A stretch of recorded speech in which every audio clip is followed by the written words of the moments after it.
السلام ورحمۃ اللہ وبرکاتہ۔ جزاک اللہ خیر۔ جی بہت شکریہ احمد بھائی اور ناصر بھائی۔ ہم آج شروع کریں گے آیت نمبر 189 سے۔ نواسی مطلب جس کو ہم پنجابی میں 99 کہتے ہیں، اردو میں نواسی۔ نواسی سے ہم شروع کریں گے، آیت نمبر 89 سے، اور ہم چلیں گے آیت نمبر انشاءاللہ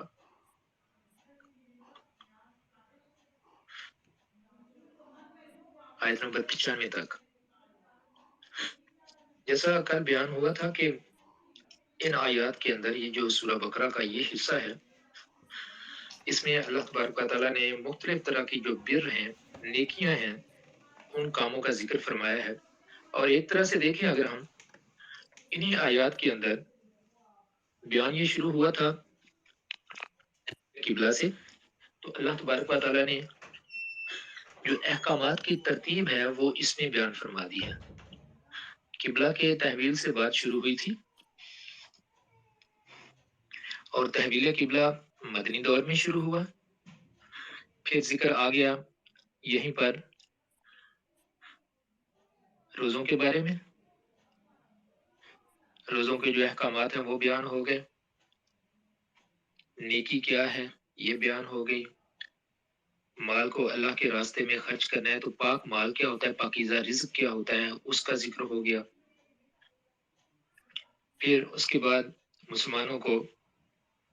حج کا جب حکم دیا جا رہا ہے کہ حج کی تیاری کرنی ہے مسلمانوں نے، حج کے جہاں پر احکامات آئے ہیں، تو حج کہاں پر کرنا تھا؟ مکہ شریف میں جا کے، اور مکہ اس وقت تک قبضے میں تھا مشرکین کے، اور مشرکین نے مکہ کے اندر کعبۃ اللہ کے اندر بت رکھے ہوئے تھے، اور اسلام اس کانسیپٹ کو مکمل طور پر ختم کرنے کے لیے آیا، توحید کو دنیا کے اندر نافذ کرنے کے لیے آیا، تو اس لیے ضروری تھا کہ وہ بت پہلے سے وہاں سے ختم کیے جائیں۔ تو یہیں پر قتال کا حکم بھی آ گیا۔ قتال کی جو اجازت ہے مسلمانوں کو مکی دور میں تو بالکل نہیں تھی، مدنی دور میں ہوئی۔ سورہ حج کی آیات ہیں، ان کے اندر اللہ تبارک و تعالیٰ نے اجازت دے دی، لیکن قتال کرنے کا یعنی جہاد کرنے کا جو حکم ہے وہ پھر اس سورہ کے اندر موجود ہے۔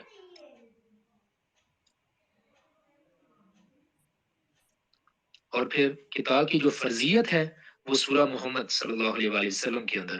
وہ وہاں پر آ گئی۔ تو یہ 3 مرحلے ہیں قتال کے بارے میں۔ اچھا، پھر جب جنگ کرنی تھی تو جنگ کے لیے مال و اسباب کی ضرورت ہے، تو مال و اسباب مہیا کرنے کے لیے اللہ تبارک و تعالیٰ نے جو انفاق فی سبیل اللہ، اللہ کے راستے میں خرچ کرنا، اللہ کے دین کے لیے خرچ کرنا، ایک تو ہے خرچ ہم کرتے ہیں ویسے کسی کو دے دیا، جو ہمیں یاد پہلے ہم نے پڑھی ہیں کہ قریبیوں کو دو، یتیموں کو دو، مسکینوں کو دو، تو یہ معاشرے کے اندر خرچ کرنا۔ ایک ہے اسپیسیفکلی اللہ تبارک و تعالیٰ کے دین کے لیے خرچ کرنا، یعنی اللہ کے دین کی اشاعت کے لیے خرچ کرنا، جیسے اسلامک لٹریچر ہے اس کے لیے، اس کو دنیا میں پھیلانے کے لیے۔ اور پھر بہت امپورٹنٹ ایک اور چیز وہ یہ کہ جنگ کے لیے اللہ تبارک و تعالیٰ کے راستے میں جہاد میں خرچ کرنا۔ اب یہ خرچ کرنا 2 طرح سے ہے، اللہ تبارک و تعالیٰ نے فرمایا کہ اپنی جانوں کے ساتھ اور اپنے مالوں کے ساتھ، تو مالوں کے ساتھ اور جانوں کے ساتھ جہاد کا ذکر بھی یہیں پر انہیں جو یہی صورت ہے اور اس کا یہ حصہ ہے اس کے اندر ہے۔ تو آج کی جو آیت ہے، جو ہم سب سے پہلے ہم جس آیت کی تلاوت کریں گے، کل عبداللہ بھائی نے جس کا ترجمہ پڑھا دیا تھا، آیت نمبر 189 ہے۔ اس سے شروع کرتے ہیں۔ اعوذ باللہ من الشیطان الرجیم، بسم اللہ الرحمن الرحیم۔ یسألونک عن الأہلہ قل ہی مواقیت للناس والحج وليس البر بأن تأتوا البيوت من ظهورها ولكن البر من اتقى وأتوا البيوت من أبوابها واتقوا الله لعلكم تفلحون۔ یسألونک عن الأحلة، وہ آپ سے سوال کرتے ہیں نئے چاندوں کے بارے میں۔ اہلہ ہلال کی جمع ہے، جیسے کل بتایا عبداللہ بھائی نے، اور ہلال کہتے ہیں وہ جو باریک چاند ہوتا ہے پہلی تاریخ کو جو ہم دیکھتے ہیں، یا دوسری تاریخ کا، تیسری تاریخ کا، جو باریک والی شکل ہے چاند کی، اس کو ہلال کہا جاتا ہے۔ تو آپ سے لوگ ہلال کے بارے میں صحابہ نے رسول اللہ صلی اللہ علیہ وسلم سے بہت کم صحابہ سوال کرتے تھے رسول اللہ صلی اللہ علیہ وسلم سے، صرف وہ مانتے تھے کہ رسول اللہ صلی اللہ علیہ وسلم نے جو کہہ دیا اس کے اوپر عمل کرنا ہے، تو وہ عمل کرتے تھے، سوال بہت کم کرتے تھے۔ تو ایک سوال انہوں نے پھر یہ کیا تھا چاند کے بارے میں، قل آپ کہہ دیجئے یا مواقیت للناس کہ یہ اوقات ہیں لوگوں کے لیے، لوگوں کے فائدے کے لیے، والحج اور حج کے لیے، کیونکہ حج عربوں کے اندر سب سے بڑا ایونٹ ہوتا تھا رسول اللہ صلی اللہ علیہ وسلم کے تشریف لانے سے پہلے بھی۔ عرب لوگ اس کے اوپر بہت پابندی کے ساتھ کاربند تھے اور بہت بڑی عبادت اس کو سمجھتے تھے، اگرچہ انہوں نے اللہ تعالیٰ کے گھر کے اندر بہت سے بت رکھے ہوئے تھے۔ تو فرمایا کہ یہ جو چاند ہے اس کی جو مختلف شکلیں ہیں، اس سے حساب ہے لوگوں کے لیے، اوقات ہے لوگوں کے فائدے کے لیے اور حج کے لیے۔ ابھی ہم دیکھیں گے کہ یہ اہلہ سے ان کی مراد کیا ہے، اس سے کیا مطلب لیا جاتا ہے۔ تو اب اس میں 3 چیزیں ہیں اہلہ کے بارے میں جو کہ مختلف مفسرین نے، مختلف علماء نے بیان فرمائی ہے۔ ایک ان میں یہ ہے کہ یہ سوال اس چیز کے بارے میں تھا کہ یہ جو چاند کی مختلف بڑھتی جو اس کی تاریخیں ہیں یہ کیا ہے۔ دوسرا یہ تھا کہ مختلف جو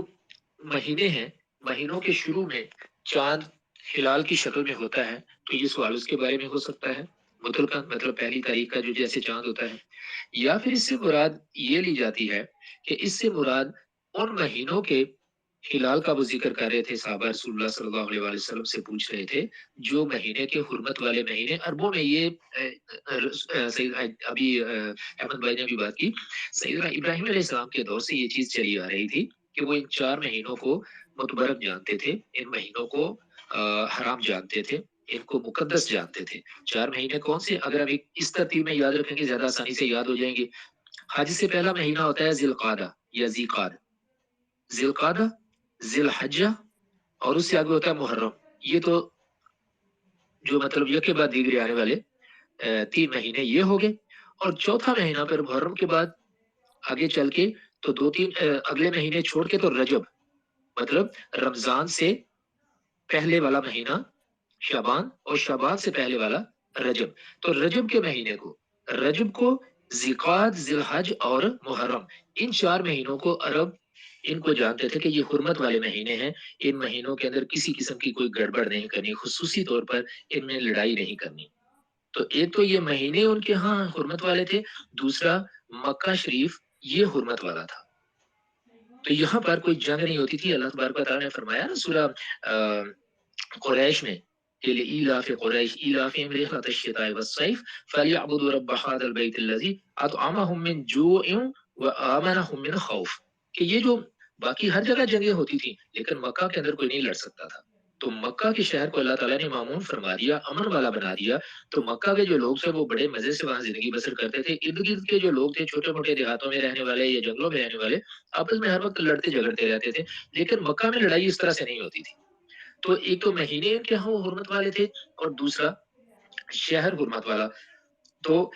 اب یہ سوال صحابہ نے کس ریفرنس سے پوچھا ہے اس کے بارے میں حتمی طور پر کوئی بات نہیں کہی جا سکتی، بس یہ ہے کہ انہوں نے ہلال کے بارے میں، مہینوں کے جو مختلف مہینوں کے جو چاند ہیں یا ان 4 مہینوں کے چاند ہیں یا چاند کی جو گھٹتی بڑھتی شکلیں ہیں ان کے بارے میں سوال کیا تھا رسول اللہ صلی اللہ علیہ وسلم سے۔ تو اللہ پاک نے جو کام کی بات ہے وہ بتا دی کہ اے نبی صلی اللہ علیہ وسلم ان سے کہہ دیجئے کہ یہ لوگوں کے لیے اوقات ہیں، اس سے لوگ اپنے وقت کا اندازہ لگاتے ہیں۔ پرانے دور میں دیکھنا کیلنڈر وغیرہ اسی سے بنائے جاتے تھے، چاند سے بنائے جاتے تھے یا پھر سورج کی گردش سے، جو مطلب مختلف اوقات میں سورج جو ہے وہ اس وقت سال کے اس حصے میں وہ کہاں پر ہے، تو اس کو سامنے رکھ کے کیلنڈر بنائے جاتے تھے۔ تو جو عرب ہیں، عربوں کے اندر جو حساب تھا وہ زیادہ تر یہ قمری مہینوں کے حساب سے وہ چلتے تھے، تو اللہ تعالیٰ نے اس کا ذکر فرما دیا اور فرما دیا کہ جو حج سب سے بڑا ایونٹ ہے عربوں کے اندر، تو اس کے بھی اندازہ اسی سے لگایا جاتا ہے۔ آگے فرمایا وَلَيْسَ الْبِرُّ بِأَن تَأْتُوا الْبُيُوتَ مِن ظُهُورِهَا، اور یہ نیکی نہیں ہے کہ تم اپنے گھروں کے اندر ان کی پیچھے والے حصے سے آؤ۔ عربوں کے اندر یہ اس کو اپنے پاس سے انہوں نے ایک چیز نیکی کی بنا لی ہوئی تھی، اپنے پاس سے وہ سمجھتے تھے کہ یہ کوئی ہم نیکی کا کام کر رہے ہیں، تو بیسیکلی اس کا کوئی ان کے پاس دلیل نہیں تھی۔ وہ کیا تھی کہ جب ایک دفعہ وہ احرام باندھ لیتے تھے، گھر سے حج کے لیے نکل پڑتے تھے احرام باندھ کے، اگر ان کو کسی ضرورت سے گھر واپس جانا پڑتا تھا تو پھر وہ کہتے کیونکہ ہم گھر سے نکلے ہیں، حج کے لیے نکلنے کا مطلب یہ ہے کہ میرے اوپر جتنے گناہ ہیں وہ میں سارے کے سارے اپنے ساتھ لے کے جا رہا ہوں اللہ تعالیٰ کی بارگاہ میں، اور اللہ تعالیٰ سے میں معافی مانگوں گا۔ جب گھر واپس پلٹوں گا تو میں گناہوں سے بالکل پاک ہو چکا ہوں گا۔ تو اب گھر جو ہے گناہ پاک کیے بغیر، گناہوں سے پاکیزگی حاصل کیے بغیر گھر میں تو نہیں آیا جا سکتا۔ تو وہ کیا کرتے تھے؟ وہ کہتے تھے کہ اب کیونکہ ہم گھر سے نکل چکے ہیں تو ایسا ہی ہے کہ جیسے ہم نے حج کر لیا ہے، تو اس لیے وہ حج کرنے کے بعد وہ بیک سائڈ سے گھروں میں داخل ہوا کرتے تھے کہ ہم جب گئے تھے تو ہمارے اوپر گناہوں کا پوٹلا تھا بہت بڑا، اب ہم اس طرح سے واپس نہیں جائیں گے، تو وہ گھر کے بیک سائڈ سے آیا کرتے تھے۔ تو یہ احرام باندھنے کے بعد ان کا یہ طرز عمل جو ہے یہ ہوتا تھا۔ تو اللہ تبارک و تعالیٰ نے فرمایا اپنے تئیں جس چیز کو تم نیکی سمجھ رہے ہو نا کہ یہ تم اس طرح سے گھر میں آؤ گے تو تم نے بڑا نیک کام کیا ہے، یہ کوئی نیکی نہیں ہے۔ گھروں کی بیک سائڈ سے دیوار پھلانگ کر یا گھر میں نقب لگا کے گھر کے اندر داخل ہونا اس وجہ سے کہ تم نے احرام باندھا ہوا ہے، یہ کوئی نیکی نہیں ہے، بلکہ نیکی کیا ہے؟ وَلَٰكِنَّ الْبِرَّ مَنِ اتَّقَىٰ، نیکی یہ ہے کہ اللہ تعالیٰ کا تقوی کون اختیار کرتا ہے۔ تو یہ ہے اللہ تبارک و تعالیٰ کا مقصود ہم انسانوں کے لیے کہ نیکی ہم اللہ تبارک و تعالیٰ کا تقوی اختیار کریں۔ اور تقوی کیا ہے؟ کئی دفعہ ہم نے بیان کر لیا اپنے ان سیشنز کے اندر کہ اللہ تبارک و تعالیٰ نے جن چیزوں کا حکم دیا ہوا ہے ان حکموں کو بغیر چنو چرا ان کو مان لینا کہ یہ اللہ کا حکم ہے، میں نے اس کو کرنا ہے۔ جن چیزوں سے اللہ تبارک و تعالیٰ نے منع فرمایا ہے ان چیزوں سے باز رہنا، تو یہ کیا ہے؟ یہ تقوی ہے۔ تو اللہ فرماتا ہے کہ تقوی یہ ہے کہ تم میری مانو، جیسا میں نے حکم دیا ہے تم وہ کرو۔ وَأْتُوا الْبُيُوتَ مِنْ أَبْوَابِهَا، اپنے گھروں میں ان کے دروازوں سے ہی آؤ۔ اب اسلام میں یہی ہے کہ اگر احرام باندھ لیا ہے بندے کو، کوئی چیز جو ہے وہ گھر بھول گیا ہے، کسی کام سے جانا پڑ گیا ہے، تو احرام کے ساتھ وہ اپنے گھر میں جا سکتا ہے، کوئی ضرورت نہیں ہے اس کو وہ دیوار پھلانگ کے آنے کی۔ تو یہ چیز انہوں نے اپنے پاس ایک لگا لی ہوئی تھی، تو اللہ تعالیٰ نے حکم دے دیا کہ اپنے گھروں میں جب جانا چاہتے ہو تو کیونکہ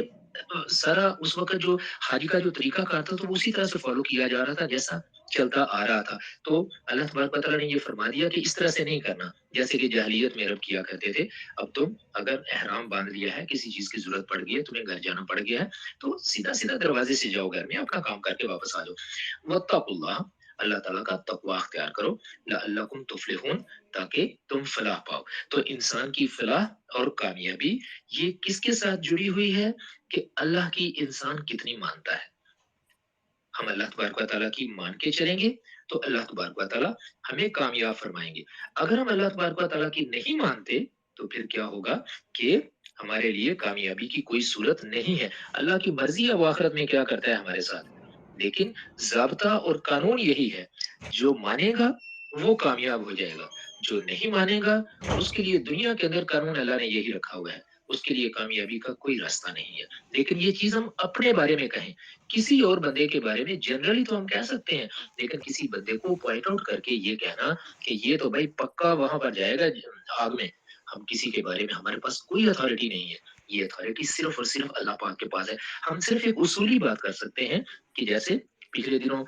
یہ ایک بڑی عجیب سی بحث لوگوں نے شروع کی ہوئی تھی، وہ کوئی ہندوستان کی ایک خاتون فوت ہو گئی، ہندو تھی وہ، تو اس پہ لوگ طرح طرح کی پوسٹیں لگا رہے تھے، کوئی کہہ رہا تھا سیدھا جہنم میں گئی، کوئی کہہ رہا تھا بھائی اس طرح سے آپ نہیں کہہ سکتے، کیوں کہتے ہو؟ وہ کہتا ہے اس نے کلمہ نہیں پڑھا ہوا تھا۔ ہمیں ضرورت نہیں ہے ان باتوں کو کرنے کی۔ جنرلی آپ کسی کے بارے میں بات کریں، جنرل بات کریں، ایک رول کی بات کریں، لیکن ہمیں کیا ضرورت ہے کسی کے بارے میں اس طرح کی بات کرنے کی؟ جو زندہ لوگ ہیں ان کے بارے میں بات کریں کہ ہم اپنے ایمان کی حفاظت کریں، جن لوگوں کے پاس ایمان نہیں ہے ان کو ایمان کی دعوت دیں اور یہ چیز بتائیں کہ یہ کامیابی کا راستہ ہے۔ اللہ تبارک و تعالیٰ نے کامیابی اس دین کے اندر رکھی ہے،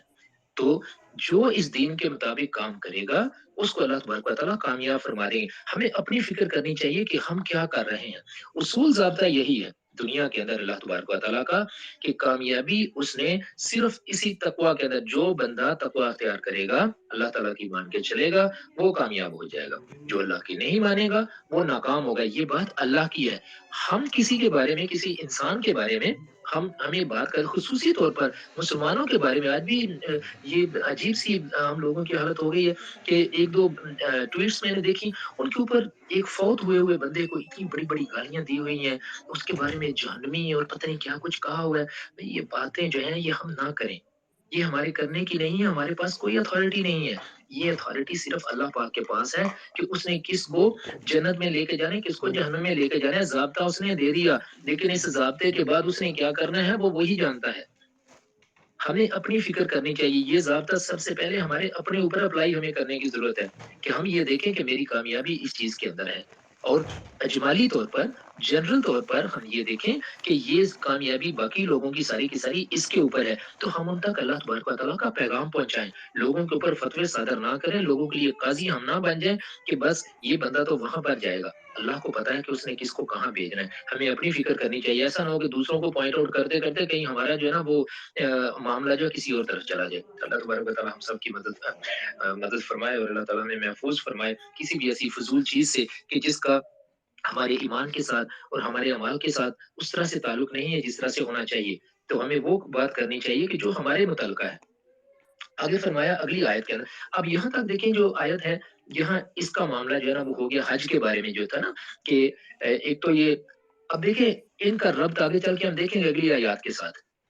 کہ اگلی جو آیات آئیں گی نا کہ جب لڑنے کا لڑائی کی جو بات آئے گی تو اس میں پھر یہ ہے کہ حج کے مہینوں میں اب لڑائی کی جائے یا نہ کی جائے، تو حج کے یہ حرمت والے مہینوں میں لڑائی کی جائے یا نہ کی جائے اس کا ذکر پہلے یہاں پر آ گیا کہ چاند کے بارے میں سوال کرتے ہیں، تو یہ بیسیکلی اس کے ساتھ جڑا ہوا ہے، اس کے ساتھ کنیکٹڈ ہے، وہاں پر جا کے ہم دوبارہ سے پھر اسی آیت کی طرف انشاءاللہ آئیں گے واپس۔ اب آگے حکم آ گیا حج کی، یہ تھوڑی سی یہ بیان کر کے، کیونکہ حج کے احکامات جو ہیں وہ اگلی آیات کے اندر آنے ہیں، تو یہاں پر یہ حج کا ذکر ہو رہا ہے کیونکہ تیاری ہو رہی تھی مسلمانوں کے ہاں کہ ہم نے مکہ جانا ہے۔ اب مکہ جانا ہے تو وہاں پر تو شہر تو خالی نہیں ہے، اور نہ وہ مسلمانوں کے پاس ہے، وہ تو مشرکین کے پاس تھا، اور مشرکین کے پاس جو شہر ہے، اب مشرکین جب تک مشرکین کے ہاں رسول اللہ صلی اللہ علیہ وآلہ وسلم رہے، ان کے درمیان میں رہے، اس وقت تک تو دیکھیں 13 سال تک مسلمانوں کے اوپر کس طرح کا ظلم انہوں نے نہیں ڈایا، مشرکین مکہ نے ہر طرح کا ظلم انہوں نے ڈایا، لیکن حکم تھا کہ تم نے بالکل بھی لڑائی نہیں کرنی کسی سے۔ 13 سال تک مارے کھائی ہیں صحابہ کو، کوئلوں کے اوپر سیدنا خباب بن عارت رضی اللہ تعالی عنہ کو کوئلوں کے اوپر لٹایا گیا، لوہار کا کام کرتے تھے، کوئلوں کے اوپر ان کو لٹایا گیا۔ سیدنا بلال رضی اللہ تعالیٰ عنہ کو تپتی ریت کے اوپر لٹا کے اوپر پتھر رکھ دیا جاتا تھا کہ ہٹ جاؤ اس کام سے، اللہ کو ایک ماننے سے انکار کر دو، لیکن وہ پھر بھی احد احد کہتے تھے۔ تو یہ ظلم و ستم جو وہاں پر کیا گیا، سیدنا یاسر رضی اللہ تعالیٰ عنہ کے گھرانے کے ساتھ کون سا ظلم ہے جو ان کے گھرانے کے ساتھ نہیں کیا گیا تھا؟ غریب لوگ تھے دنیاوی لحاظ سے، سیدنا یاسر رضی اللہ تعالیٰ عنہ کو شہید کر دیا گیا، سیدہ سمیہ رضی اللہ تعالیٰ عنہ جو ان کی زوجہ تھی ان کو شہید کر دیا گیا، بڑی بے دردی کے ساتھ شہید کیا گیا۔ سیدنا عمار رضی اللہ تعالیٰ عنہ، ان کے بیٹے ایک ہی بیٹے تھے، تو ان کو طرح طرح کی تکلیفیں دی جاتی، وہ بے ہوش ہو جایا کرتے تھے ان تکلیفوں کی وجہ سے۔ رسول اللہ صلی اللہ علیہ وآلہ وسلم صرف ایک بات ان کو فرمایا کرتے تھے، یاسر کے گھرانے والوں صبر کرو اور جنت میں اپنا گھر بنا لو۔ اس دور میں لڑائی کی اجازت ہی نہیں تھی، مدینہ میں آگے پھر پہلے 6 مہینے کے بعد بس پھر، کیونکہ اللہ تعالیٰ نے اپنے دین کو غالب کرنا تھا، یہ اللہ تعالیٰ کی سکیم تھی، تو اللہ تبارک و تعالیٰ نے پھر یہ حکم دیا، پہلے اس کا جو ہے وہ اجازت دے دی کہ ہاں لڑ سکتے ہو، اس کے بعد حکم دیا کہ لڑو، اور اس کے بعد پھر فرض کر دیا کہ تمہارے اوپر قتال فرض کیا گیا ہے، مرنا مارنا تمہارے اوپر فرض کر دیا گیا ہے۔ تو پھر یہ آیات جو ہیں یہ آگے چل کے ہم سورہ محمد میں ہم پڑھیں گے اور سورہ حج میں بھی۔ اچھا جی، اس کے بعد ہم دیکھتے ہیں کہ اگلی آیت جو ہے وہ پھر قتال کے بارے میں حکم آ گیا، وَقَاتِلُوا فِي سَبِيلِ اللَّهِ، اور اللہ کے راستے میں قتال کرو۔ قتال کا مطلب مرنا مارنا، جنگ کرنا، لڑائی جسے پراپر لڑائی، اللہ تعالیٰ کے راستے میں لڑو، الذین، ان لوگوں سے، یقاتلونکم، جو تم سے لڑتے ہیں، جو تم سے لڑیں تم بھی ان کے ساتھ لڑو، کوئی پیچھے ہٹنے کی ضرورت نہیں ہے۔ وَلَا تَعْتَدُوا وَلَا تَعْتَدُوا، لیکن ایک چیز کا خیال رکھنا ہے کہ زیادتی نہیں کرنی، جیسا وہ حملہ کریں ویسا حملہ ان کے اوپر کرو، جس طرح سے وہ تمہارے ساتھ لڑائی کرنے کے لیے تیار ہوئے تم بھی اسی طرح سے کرو۔ زیادتی، یہ اللہ تبارک و تعالیٰ نے بار بار فرمایا ہے یہ کہ کوئی بھی کام ہے بدلہ لینا ہے صرف بدلے تک، لیکن زیادتی نہیں کرنی۔ آگے فرمایا ان اللہ لا يحب المعتدین، اللہ تبارک و تعالیٰ زیادتی کرنے والوں کو پسند نہیں فرماتا، تو اس لیے لڑائی کے دوران بھی اس چیز کا خیال رکھنا ہے کہ کسی کے ساتھ زیادتی نہ ہونے پائے۔ اچھا، اس سے پہلے کہ ہم مزید اگلی آیات جو قتال کے بارے میں ان کی طرف بڑھے، ہم دیکھیں گے کہ اب یہاں تک جو ہم نے آج کی آیات جو پڑھی ہیں، اس میں چاند کے بارے میں ہم نے پڑھا کہ جو سوال تھا صحابہ کا رسول اللہ صلی اللہ علیہ وآلہ وسلم سے، اس کے بعد پھر حج کے دوران جو یہ احرام باندھ کے وہ جو اپنے گھروں کی بیک سائڈ سے آیا کرتے تھے، وہ یہاں پر آ گیا، اللہ تبارک و تعالیٰ نے اس کا ذکر فرما دیا اور اس سے منع فرما دیا کہ ایسا نہیں کرنا، اور اس کے بعد پھر یہ جو قتال کی آیات ہیں یہ آگے۔ اب یہ دیکھیں، یہ اس میں 7واں حکم اور 8واں حکم ہم کل دیکھ رہے تھے نا کہ ان آیات کے اندر بر، تو اب 7واں جو ہے وہ ہو گیا اس چیز کا کہ تم نے حساب کس چیز سے رکھنا ہے، قمری مہینوں کے حساب سے، جتنا بھی اسلام کا نظام چلے گا یہ سارا قمری مہینوں کے حساب سے چلے گا۔ اس کے بعد 8واں حکم پھر کیا آ گیا کہ یہ جو عہد جہلیت کی رسم تھی کہ گھروں کے بیک سائڈ سے آیا کرتے تھے حرام باندھ کے، تو اس سے منع فرما دیا گیا۔ اس کے بعد جو 9واں حکم ہے جو ابھی ہم نے اس آیت میں پڑھا، وہ ہے قتال کا، کہ کفار کے ساتھ لڑائی کا، تو اس کا اللہ تبارک و تعالیٰ نے حکم دے دیا، اور آگے فرمایا وَقْتُلُوهُمْ حَيْثُ ثَقِفْتُمُوهُمْ، جہاں کہیں ان کو پاؤ مار دو انہیں، جہاں کہیں انہیں پاؤ ان کو مار ڈالو، وَأَخْرِجُوهُمْ، اور نکالو ان کو، من حیث اخرجوکم، جہاں سے انہوں نے تمہیں نکالا، کہ مکہ سے انہوں نے تمہیں نکالا تھا۔ اگر ان سے لڑائی ہو جائے، دیکھیں ان آیات کو ہمیں بڑے غور سے پڑھنے کی ضرورت ہے اور بڑے دھیان سے ہمیں انہیں سمجھنے کی ضرورت ہے کہ اللہ تبارک و تعالیٰ یہ کس کنٹیکسٹ میں فرما رہا ہے، یہ کون سے موقع کے اوپر فرما رہا ہے کہ اللہ تعالیٰ نے جہاد کا حکم دے دیا مسلمانوں کو، فرمایا کہ وہ تم سے اگر لڑیں تب تم نے لڑنا ہے، کیونکہ صحابہ کو یہ تھا کہ جب ہم یہ حج کے لیے جائیں گے تو یہ جس مہینے میں جا رہے تھے وہ ذیقعدہ کا مہینہ تھا، تو اگلا مہینہ حج کا تھا، ذیقعدہ جو ہے وہ بھی اس میں آتا تھا حرمت والے مہینوں میں، تو ان کے دل میں یہ شک پیدا ہوا کہ ایسا نہ ہو کہ ہماری لڑائی ہو جائے جب ہم وہاں پر جائیں عمرہ کے لیے، تو ہماری لڑائی ہو جائے۔ تو اب اس کے لیے یہ آیات اتری کہ دیکھو اگرچہ یہ مہینہ حرمت والا مہینہ ہے لیکن تم نے لڑائی شروع نہیں کرنی، اگر کفار تمہارے ساتھ لڑتے ہیں تو پھر تم بھی لڑو گے ان کے ساتھ، پھر پیچھے نہیں ہٹنا، تم ان کے ساتھ لڑو گے اور ان کو مارو گے جہاں کہیں تم ان کو پاؤ گے، جب لڑائی شروع ہو جائے تو لڑائی کے دوران پھر ان کے ساتھ کوئی کمی نہیں کرنی، پھر ان کو جہاں پاؤ ان کو مارو اور پھر ان کو اس جگہ سے نکال دو جہاں سے انہوں نے تمہیں نکالا تھا، مطلب جس شہر سے انہوں نے تمہیں نکالا تھا اب پھر اس شہر سے ان کو نکال دو اور ان مکہ کو ان مشرکین سے پاک کر دو۔ اور فرمایا والفتنة اشد من القتل، اور فتنہ جو ہے وہ قتل سے زیادہ سخت ہے۔ اب یہ فتنہ کیا چیز ہے؟ فتنہ ویسے تو ہم کہتے ہیں آزمائش کو، تو اب یہاں پر اس کا جو ذکر فرمایا والفتنة اشد من القتل، صحابہ نے جو 13 سال تک مکہ شریف کی زندگی کے اندر جتنی زیادہ تکلیفیں اٹھائیں، اس چیز کی طرف بھی اس میں اشارہ ہے کہ یہ لوگ تم لوگوں کے ساتھ اس طریقے سے کرتے تھے، تمہیں ایک آزمائش میں انہوں نے ڈالا ہوا تھا۔ اور دوسرا یہ کہ اس کے بارے میں یہ بھی فرمایا جاتا ہے کہ اگر یہ کسی معاہدے کی بھی خلاف ورزی کرتے ہیں، جیسے اس وقت صلح حدیبیہ کا معاہدہ ہوا تھا، تو اگر کسی اس چیز کی بھی خلاف ورزی کرتے ہیں تو کسی طرح کا تمہارے ساتھ جو ہے وہ معاملہ خراب کرنے کی کوشش کرتے ہیں، تو یاد رکھو اس طرح کی جو شرارتیں ہیں یہ شرارتیں قتل سے بھی زیادہ سخت ہیں، تو اس لیے اس فتنے کو تم نے ختم کر دینا ہے۔ وَلَا تُقَاتِلُوهُمْ، اور نہ ان سے لڑنا، عند المسجد الحرام، مسجد حرام کے قریب۔ اب یہ دیکھیں دو چیزیں پہلے بھی بیان ہو گئی، ایک تو تھا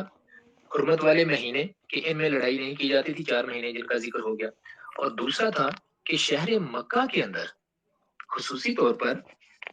کعبۃ اللہ کے قریب، مسجد حرام کے قریب، وہاں پر لڑائی ممنوع تھی، تو اللہ تعالیٰ نے فرمایا کہ تم نے ان سے مسجد حرام کے قریب نہیں لڑنا۔ آگے فرمایا حتی یقاتلوکم فی، یہاں تک کہ وہ تم سے وہاں پر لڑیں۔ اگر تم سے وہ وہاں پر بھی لڑائی شروع کر دیتے ہیں، تم نے لڑائی نہیں کرنی وہاں پر، لیکن اگر وہ کر دیتے ہیں تو پھر کیا ہے؟ اگر وہ تم سے لڑائی کرتے ہیں فَإِن قَاتَلُوكُمْ فَاقْتُلُوهُمْ، اگر وہ وہاں پر تمہارے ساتھ لڑائی کرتے ہیں تو پھر تم بھی ان سے لڑائی کرو، پھر پیچھے نہیں ہٹنا۔ كَذَلِكَ جَزَاءُ الْكَافِرِينَ، اللہ تعالیٰ اسی طرح سے کافروں کو سزا دیتا ہے، اسی طرح سے ان کو بدلہ دیتا ہے۔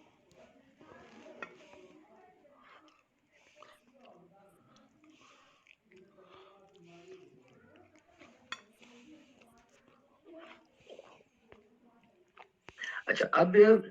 یہ جو ہم نے ابھی ان آیات کی تفسیر میں یہ دیکھا، اب اس کے بارے میں تھوڑے سے مزید چیزیں وہ ہم معرف القرآن سے دیکھتے ہیں۔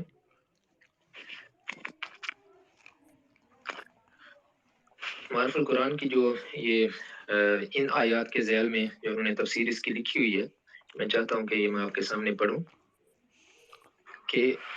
مفتی صاحب فرماتے ہیں کہ اس پر ساری امت کا اتفاق ہے کہ ہجرت مدینہ سے پہلے کفار کے ساتھ جہاد و قتال ممنوع تھا۔ اس وقت کی تمام آیات قرآنی میں مسلمانوں کو کفار کی ایذاؤں پر صبر و عفو درگزر کی ہی تلقین تھی۔ ہجرت مدینہ کے بعد سب سے پہلے اس آیت میں قتال کفار کا حکم آیا۔ یہ حکم ہے، میں نے پہلے بات کی نا کہ یہ حکم ہے، اس سے پہلے ایک اجازت بھی تھی۔ اور صدیق اکبر رضی اللہ تعالیٰ عنہ سے ایک روایت یہ بھی ہے کہ قتال کفار کے بارے میں پہلی آیت سورہ حج کی آیت ہے، آیت نمبر 39، تو جس کا میں نے ذکر کیا کہ یہاں پر یہ اجازت کی آیت تھی، مگر اکثر صحابہ و تابعین کے نزدیک پہلی آیت سورہ بقرہ کی آیت مذکورہ ہی ہے۔ تو یہ کچھ کے نزدیک یہ ہے، لیکن آج بھی میں سن رہا تھا ایک مستند عالم کو، وہ فرما رہے تھے کہ جو سورہ حج کی جو آیت جن کی طرف ذکر جن کا یہاں پر ذکر کیا میں نے، وہ آیات وہ کہتے ہیں کہ وہ ہجرت مدینہ کے دوران لگتا ہے کہ وہ نازل ہوئی ہیں، تو اس لیے ان کی وہ جو ہے وہ پہلے کی آیات ہیں، اور یہ والی جو آیت ہے جو ہم ابھی پڑھ رہے ہیں سورہ بقرہ میں، سورہ بقرہ کیونکہ مدنی سورت ہے تو یہ اس کے بعد کی ہے۔ تو واللہ اعلم۔ اس آیت میں حکم یہ ہے کہ مسلمان صرف ان کافروں سے قتال کریں جو ان کے مقابلے پر قتال کے لیے آئیں۔ اس سے مراد یہ ہے کہ عورتیں، بچے، بہت بوڑھے اور اپنے مذہبی شغل میں دنیا سے یکسو ہو کر لگے ہوئے عبادت گزار راہب، پادری وغیرہ، اور ایسے ہی معذور لوگ یا وہ لوگ جو کافروں کے ہاں مزدوری اور محنت کا کام کرتے ہیں، ان کے ساتھ جنگ میں شریک نہیں ہوتے، ایسے لوگوں کو جہاد میں قتل کرنا جائز نہیں ہے۔ صرف ان کے ساتھ لڑا جائے گا کہ جو لوگ تم سے، جو مسلمانوں سے لڑ رہے ہوں گے،